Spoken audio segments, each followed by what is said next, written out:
Bismillahirrahmanirrahim. Alhamdulillahirabbil alamin. Wassalatu wassalamu ala sayyidil mursalin sayyidina Muhammadin wa ala alihi wa sahbihi ajma'in. Amma ba'd.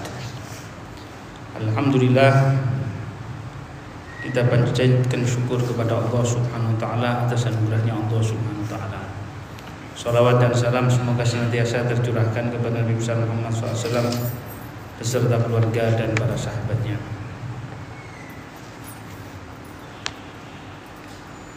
Berkata Sayyidina Al-Imam Al-Habib Abdullah bin Amil Haddad,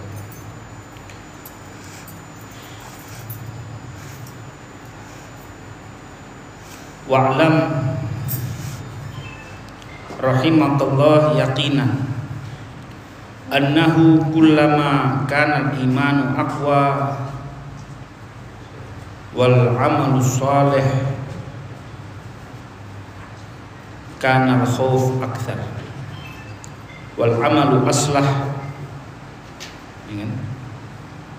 kana al-khawf akthar wa kullama kana al-imanu ad'af wal amal aswa kana al-khawf aqal kana al-khawf aqal wal amn wal amnu wal amna min wal ightirar aghlab fa'tabir dzalika fi nafsika wa fi ghairika tajidhu bayinan wa 'alal jumlah fa innal mu'min as-shadiq walladhi ya'malu bis-shalihat. Jadi kita pada kali ini akan menyampaikan beberapa nasihat daripada Al-Imam Abdullah bin Amil Haddad.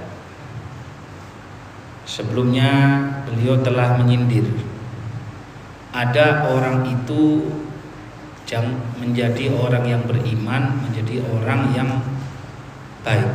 Jadi tanda-tandanya orang yang benar-benar beriman sama yang ngaku-ngaku itu ada bedanya. Ketahuilah rahimakallah bahwasanya kamu harus yakini bahwasanya semakin iman itu, kalau iman semakin kuat dan amalan semakin baik, otomatis rasa takutnya orang itu kepada Allah semakin takut kepada Allah. Tapi kalau seandainya imannya lebih lemah dan engkau dapati amalan-amalan itu lebih buruk daripada kemarin atau lebih buruk daripada biasanya, maka berarti takutnya kepada Allah semakin sedikit. Ya. Sebab ada orang itu juga dia menjadikan orang ini semakin merasa aman, semakin merasa tertipu. Jadi dia tertipu, udah apa-apa. Yang penting saya punya la ilaha illallah Muhammad Rasulullah, tidak jadi masalah. Mau saya amalan banyak, amalan sedikit, tidak jadi masalah. Udah apa-apa, saya keturunannya Nabi, mau maksiat tak masalah. Nanti kakek-kakek saya akan membela saya. Tak bisa. Udah apa-apa, saya orang alim, insya Allah dengan ilmu saya selamat, tak ada. Orang itu hanya akan selamat dengan rahmat Allah, dengan rahmatnya. Sebab hanya rahmat tersebut yang dapat menyelamatkan orang. Fa'tabir dzalika fi nafsik wa fi ghairik tajidhu bayinan. Jadi kamu ukur sendiri, posisi kamu itu imannya kuat atau tidak. Posisi kamu ini imannya lemah atau tidak, ya kan? Jadi kalau semakin rasa takut itu semakin menguasai dirimu, berarti imanmu tambah kuat, tambah yakin. Tapi kalau seandainya amalannya sudah berkurang, imannya, orangnya sudah merasa aman, merasa oke-oke saja, toh saya maksiat tidak ada bencana apapun, itu belum saatnya. Masa kamu akan bilang sampai dikatakan hijab terbesar adalah orang tidak merasakan manisnya ibadah kepada Allah SWT. Orang dulu itu memandang kalau dia tidak menjalankan sholat berjamaah sudah dianggap dosa. Ini saya ketinggalan jamaah ini karena dosa. Saya kurang ajar hari ini sama orang tua, berarti karena dosa. Hari ini saya melakukan maksiat ini, saya tidak sholat sunnah, berarti karena ada dosa yang menghalangi. Sebab apa? Taat itu akan menarik satu sama lain. Beda dengan halnya maksiat. Maksiat juga sama. akan narik satu sama lain. Kita sudah satu taat, insya Allah akan ketarik taat lainnya akan tarik. Begitu juga maksiat, sudah kita lakukan sekali akan mengundang penasaran, kepingin dan seterusnya, terus maksiat dan seterusnya. Jadi hal-hal yang seperti ini jangan bisa kita menjadi orang yang ngaku-ngaku. Sebab wa'lam annal mutamannil maghrur maqtu'ul hujjah bi aisari maunah. Ada orang itu tertipu dengan dosa. Tertipu, saya tidak mau taat apa sih. Saya nggak akan ibadah kecuali nanti kalau saya sudah tua. Toh aman-aman. Itu daerah mana itu mereka banyak ibadah, toh airnya kurang, kekayaannya kurang. Saya tak sholat suki, iku gak sembahyang ya suki, iku makan riba juga suki, ini fulan melakukan ini juga tidak ada apa-apa, anaknya ya nurut-nurut, anaknya baik-baik, itu anaknya ustadz, anaknya tidak nurut-nurut.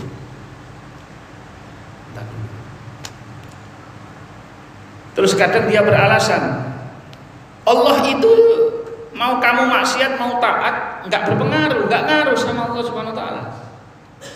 Kalau dia bilang innallaha ta'ala la tadurruhu dzunub wa la tanfa'uhu ta'ah, Allah enggak ngaruh kepada Allah kamu maksiat ataupun kamu taat, enggak ngaruh. Ada kan orang alasannya dia enggak mau ibadah kan gitu kan. Saya taat, saya maksiat itu enggak ngefek apa-apa. Allah enggak butuh sama manusia. Wa huwa ghaniyun 'anni wa 'an 'amali. Dia Allah kan enggak butuh saya, enggak butuh amalan saya. Maka katakan kepadanya, shadaqta, benar yang kamu ucapkan. Walakinna dzunub tadurruka wa ta'atu tanfa'u. Tapi efeknya ada pada dirimu. Maksiat kamu yang akan mendapatkan efek jeleknya, taat kamu yang akan mendapatkan manfaatnya. Jadi ada orang zaman sekarang ini sok tauhid, sok makrifat, gak sembahyang gak popo. Gak sembahyang gak popo, masih aku mabuk gak popo, mau masih aku tuh apa jenenge joget-joget dangdutan dan lain sebagainya, kumpul lanang wedok gak popo. Aku masih ngilokno wong gak popo, toh gak ada. Saya aman-aman saja. Saya musuhi para wali gak masalah, saya ngilokno para wali gak jadi masalah. Aku ngilokno wong soleh itu gak jadi masalah. Sampai saya aku sehat, gak ono popo, alhamdulillah.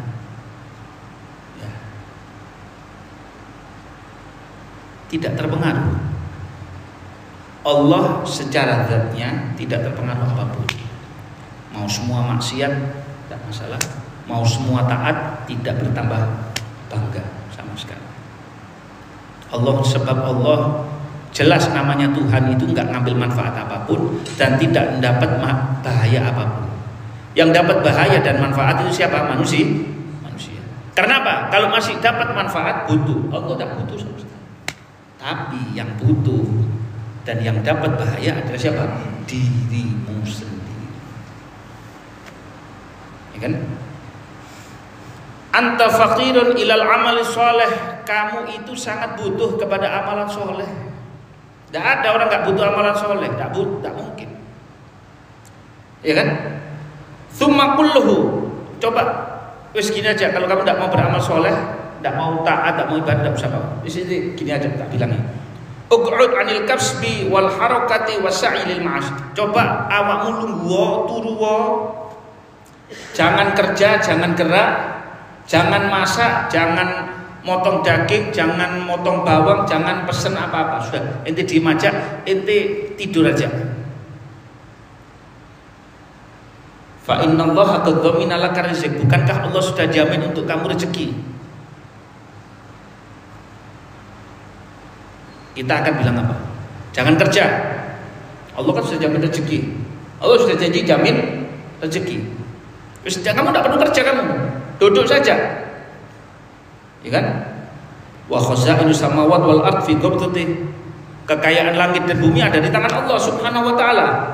Nanti orang yang tertipu itu dia akan bilang sama kamu, benar, walakin la budda minas sa'i wal harka. Iya benar, Allah Maha Suci, Allah jamin rezeki, tapi kita wajib menjemput rezeki, kita wajib untuk bekerja, kita wajib untuk ajib.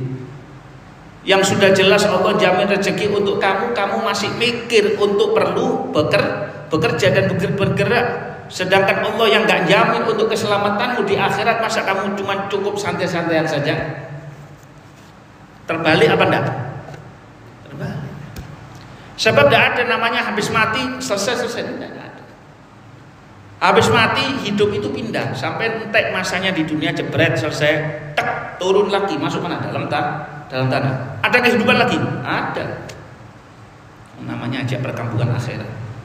Namanya aja apa? Perkampungan akhirat. Jangan dikira ada anuan lagi. Ada.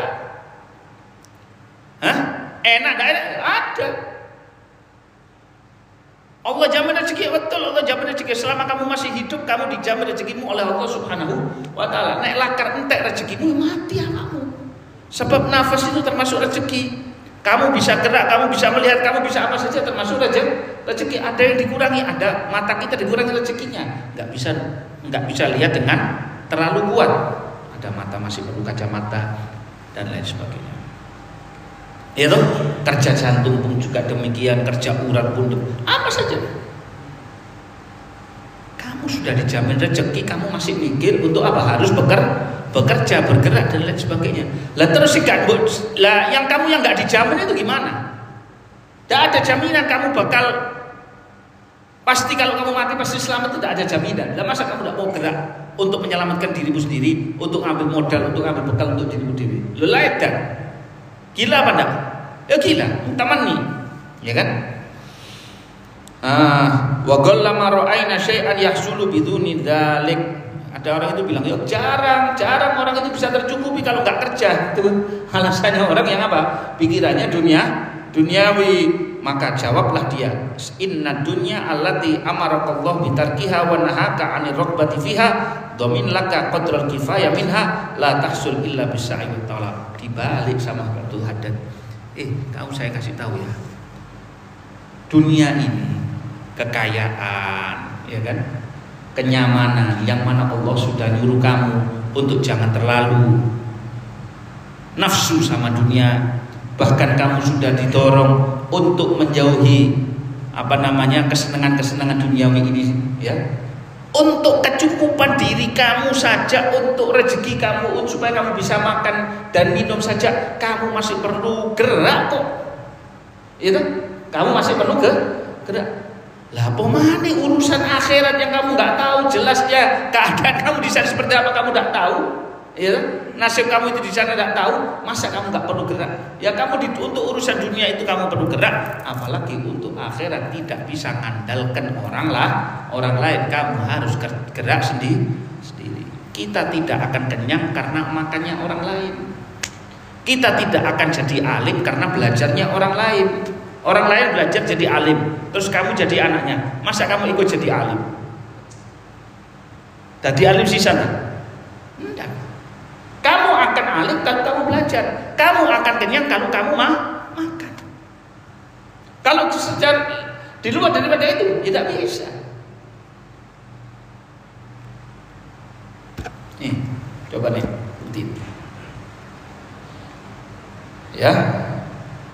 Padahal kamu sudah dikasih tahu bahwasanya akhirat itu harus kamu kejar.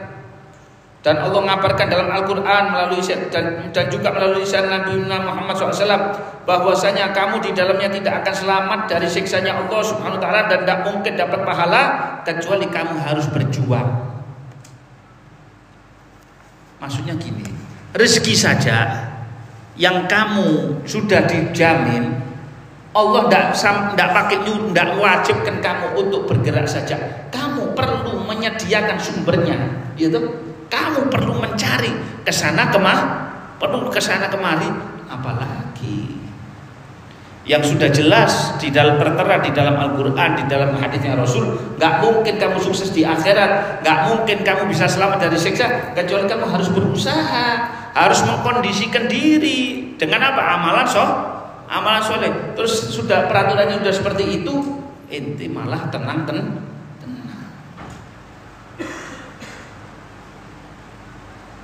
Tidak ada emas turun dari langit. Betul. Emas adanya di mana? Di bumi. Tidak ada tuh hujan tuh, tidak ada duit turun dari langit. Betul, duit harus di mana? Digawe di bank. Loh iya tuh. Tidak ono beras kudu teko langit, gak ono. Beras turun dari langit. Beras dari bumi itu. Air ya dari atas, dari langit. Ya betul. Itu saja untuk kita supaya bisa terjamin rezekinya untuk makan dan lain saja kita harus siapkan. Sampai harus masak nasi, harus punya daging. Oh enggak, saya sudah dikasih nasi bungkus. Meskipun punya nasi bungkus saja masih harus gerakkan tangan. Kalau anak bayi nggak bisa makan, saya kudu didulang. Iya benar. Iku perlu gerak apa enggak? Perlu usaha apa enggak? Perlu usaha. Lah kamu kita tidak ada jaminan untuk akhirat kita, terus kita tidak mau usaha, lu ajib. Padahal sudah terserah. Kalau kamu tidak berusaha untuk menggapai suksesnya di akhirat, nggak akan sukses. Bagaimana? Terus kita bilang santai-santai aja. Makanya orang dahulu itu mereka tidak tertipu. Habib Ali Al-Habsyi itu abahnya alim, ibunya orang soleh. Tapi sejak kecil puasa. Ibadah, kata dia sampai dibilang, ya Ali, kenapa kamu terlalu menyiksa diri untuk ibadah seperti ini? Buat apa? Dibilang tidak, saya tidak seperti itu. Saya kepingin saya menjadi orang yang sukses. Loh enggak apa-apa, kamu ini punya kamu punya kakek-kakek itu akan bangga kepadamu melihat kamu soleh, menjadi orang yang baik. Jangan khawatir, insya Allah kamu akan dapat berkahnya mereka. Loh, biar mereka punya berkah sendiri terserah. Tapi saya juga kepingin untuk memiliki kedudukan seperti mereka. Saya nggak mau bergantung. Akhirnya apa jadi? Ali bin Muhammad Al-Habsyi. Ya. Jadi apa? Al-Qur'annya dihafalkan, belajarnya diperketat, baktinya sama ibunya luar biasa. Begitu. Ya nggak mungkin orang langsung tahu-tahu bim salah bim jadi alim, bim salah bim jadi sukses. Nggak mungkin. Harus pakai usaha. Harus dengan sabar. Tidak bisa. Oh saya mau hadir majelis taklim pasti insya Allah jadi alim. Nggak mungkin. Nggak mungkin langsung jadi alim, nggak mungkin. Kecuali harus sabar, kecuali harus perhatian, kecuali harus ngerekam. Kecuali habis direkam juga harus dimurojaai, didengarkan lagi, baru jadi alim. Itu pun alimnya ngerti. Apakah kalau saya sudah belajar satu kitab, dua kitab, hatam balak-balik, pasti alim ngerti tentang kitab itu? Belum tentu juga. Belum tentu. Lah, ya dimurojaai dulu, diulang-ulang lagi, baru nempel.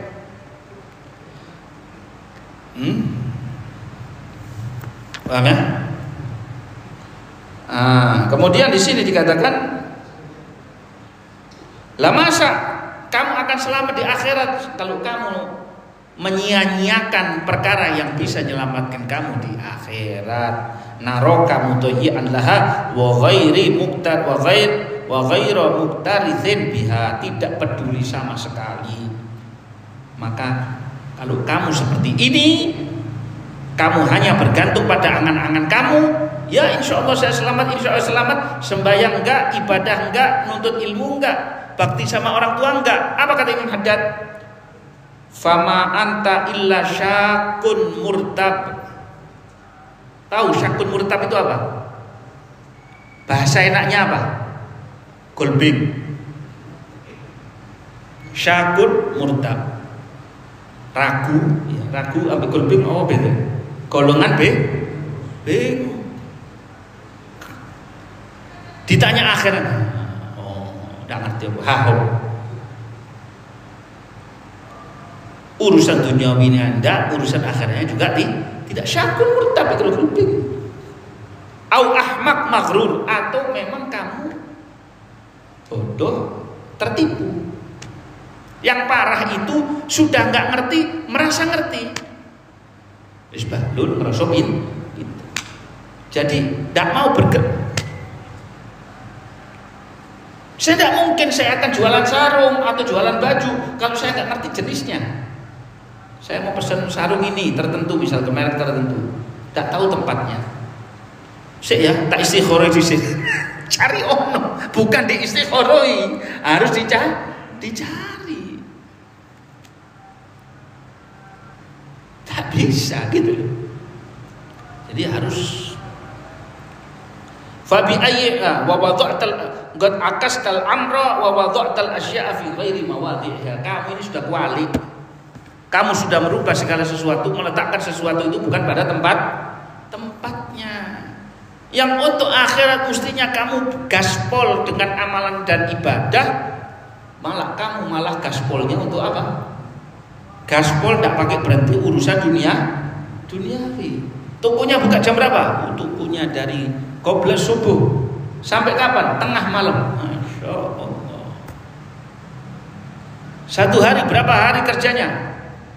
Bukan double shift, triple shift. Habis kerja di kantor ini, kerja kantor lain, kerja kantor lain. Apa salah? Tidak salah. Cuman ya sudah ada jaminan rezeki itu sudah ada. Artinya kamu akan dapat. Sudah dijamin oleh Allah. Artinya jangan terlalu mikiri, jangan terlalu stres dengan urusan rezeki. Gitu loh. Cari ya dicari aja. Tapi kalau kamu stres urusan akhirat, ya harus kudu. Urusan akhirat bukan main-main. Paham ya? Seperti itu. Fa bi ayyi hujjah wa bi ayyi wajhin talqallah. Sekarang saya tanya, kamu mau alasan apa? Kamu masih punya wajah, punya muka enggak ketemu dengan Allah? Enggak malu apa kamu ketemu dengan Allah? Apa kamu enggak malu ketemu dengan Sayyidina Rasulullah SAW? Kalau tidak amal soleh, masih maksiat, masih. Lah terus apa mau ngadep Allah, ngadep Rasulullah SAW? Apa sih? Alasan apa? Alladzi arsalahu ilaik, Allah yang ngirim Rasul itu kepada kamu, yad'uka minad dunya ilal akhirah. Nabi itu kan ngajak kamu jangan terlalu cinta dengan dunia, tapi cintailah akhirat. Kamu diajak biar kamu hidup di dunia, tapi untuk punya persiapan di hari akhirat. Ya apa kita nanti menghadap Allah dan Rasulnya. Fa inda dzalika tanqati'u hujjatuhu, ya kan? Wala yadri ma yaqul. Kalau sudah begini orang enggak bisa jawab dia. Enggak bisa jawab, enggak punya apa-apa.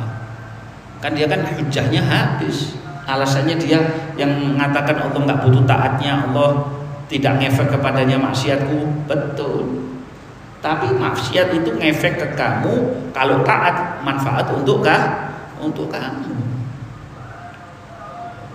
Saya tetap akan dihidupkan oleh Allah meskipun saya enggak makan, betul? Ayo coba jangan makan. 4 hari jangan makan. Ojo enggak makan. Ndak ngopi setengah jam aja golping. Sampai ndak ngopi setengah hari gimana? Ya pusing, ya ngeluh, ya lihat alam ini kayak gelap semuanya. Kopi ini kelihatannya hitam. Kopi ini kelihatannya hitam. Tapi orang yang meminumnya setelah dia minum, dia akan bilang apa? Habis gelap terbitlah betul kan? Coba setiap orang yang habis minum kopi itu padang saiki anak.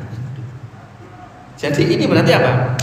Habis gelap terbitlah terang.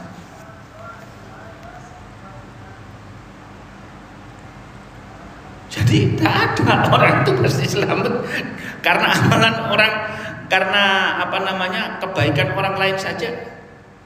Bisa selamat karena kebaikan orang lain bisa. Kalau orang itu transfer amalannya, pahalanya ke kamu.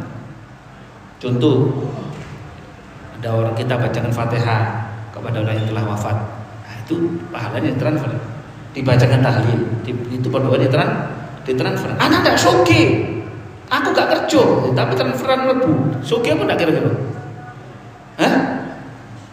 Iki goib loh ini. Soge apa tidak kira-kira? Hah? Ya sugih. Sugih. Jadi karena itu harus kita ini jadi orang yang baik. Sip. Subhanallah, Imam Haddad dia memang orang dicerdaskan ya. Wa 'alal jumlah. Nah, ini kesannya nih.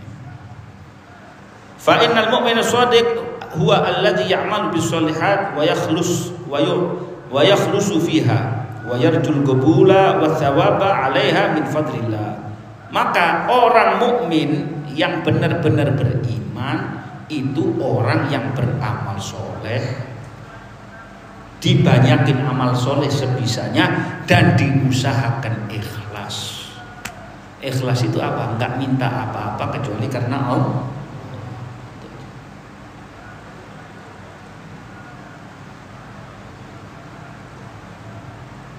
Paham ya? Kecuali karena siapa? Allah Subhanahu wa ta'ala. Dan dia minta pahalanya dari siapa? Sebelum dia minta pahala, dia minta amalannya itu dikabulkan oleh Allah. Nah, kalau kita nggak ngaji, nggak ngerti. Setiap orang kalau misalkan ada bilang, oh ini ada pengajian Nashihud Diniyah. Ah, saya sudah pernah baca. Iki loh, iki di salah satu bagian Nashihud Diniyah. Tahu nggak itu apa itu maksudnya? Makanya kitab-kitab Al-Habib Abdullah bin Al-Haddad itu luar biasa. Itu. Wa yujanibu sayyi'at wa yab'udu anha. Dia akan menghindari kejelekan dan jauh daripada kemaksiatan. Berusaha untuk menjauhi, harus ada usaha dan upaya. Sampai nanti, oh tidak apa-apa, saya punya obat supaya nggak sakit lambung, tidak apa-apa betul. Tapi kalau terus-terusan lama-lama kebal perut ini, meskipun dikasih obat nggak mempan, gitu. Tapi kalau misalkan kita dari awal sudah kita atur makannya, sudah kita jaga, apa yang jadi pantangan tidak kita lakukan, itu namanya pantangan itu atau menjaga diri itu, mantang diri itu kata Nabi SAW namanya al-himyah. Al-himyah itu ra'sud dawa. Pangkalnya obat yang memang obat paling manjur adalah apa? Jogo. Menjaga diri dari apa yang menjadi pantang.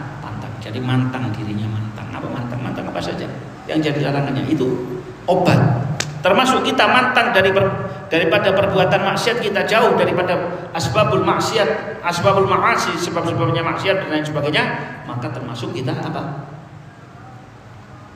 Itu sudah obat. Saya mau berhenti dari maksiat tidak bisa, bukan berhenti dari maksiat tidak bisa. Tempat maksiat itu ente hindari. Kumpulan yang nggak positif, yang negatif itu ente hindari. Tiap hari cangkruk, jagongan di tempat itu, tahu jagongan apa? Ngobrol, istilahnya ngopi, istilahnya ngafe, istilahnya apa dan lain sebagainya. Di situ banyak ada maksiatnya. Saya kok tidak bisa terhindar? Ya nggak bisa terhindar kalau kamu nggak mau jauh. Sama, kita pakai baju, kena kotoran ayam, kena kotoran kucing. Iya, disuruh nyuci tidak mau, disuruh melepas nggak mau. Terus kita bilang, saya kok baunya busuk ya, kenapa ya? Orang-orang kok menjauh ya dari saya? Ya jelas, kamu kok nggak gelem mumbah, kelambimu nggak mau mumbah, bajumu nggak mau kamu cuci, kamu nggak, jangankan kamu cuci, kalau kamu lepas saja, insya Allah kamu masih wangi.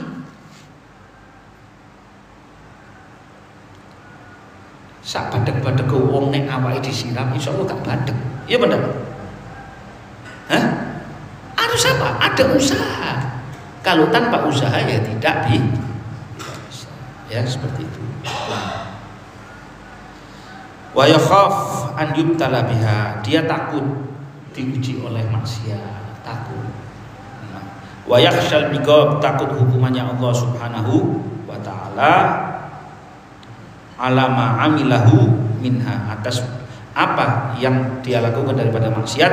Wa yarjul maghfirah minallah ba'da taubah wal inabah. Setelah dia rajin taubat, rajin pasrah kepada Allah, dia masih minta ampunan. Faman kana minal mu'minin ala ghairi dzalika hadhil awsaf fahuwa mu'minal mukhallidin. Kalau mukmin sifatnya tidak seperti ini, maka dia orang yang suka mencampur aduk antara amalan soleh dengan maksiat. Nek campurannya itu adalah gado-gado, enak isu dipangan. Lah nek iki lak bingung. Ini orang apa? Warna-warni. Warna-warni. Di sini warnanya begini, di sini warnanya begini. Tak bingung. Bingung apa enggak? Enggak jelas. Orang itu harus jelas, mukmin. Enggak. Itu mau masuk mana? Beriman. Mukmin betul, ngaku mukmin. Usahakan untuk mewarnai diri dengan iman. Ahlus sunnah wal jamaah, usahakan untuk mewarnai dirinya dengan amalan ahlus sunnah wal jamaah, dengan ilmu dan seterusnya seperti itu. Wa amruhu fi ghayatil khatar. Wah, mengkhawatirkan keadaannya, urusan akhiratnya berat. Kita orang ngadepi wong kayak gini kita orang, wong iki berat ya. Amin. Fafham hadhil jumlah wa talib nafsaka biha tanju wa tafus insyaallah taala. Ya, kamu jalankan ini semuanya ya.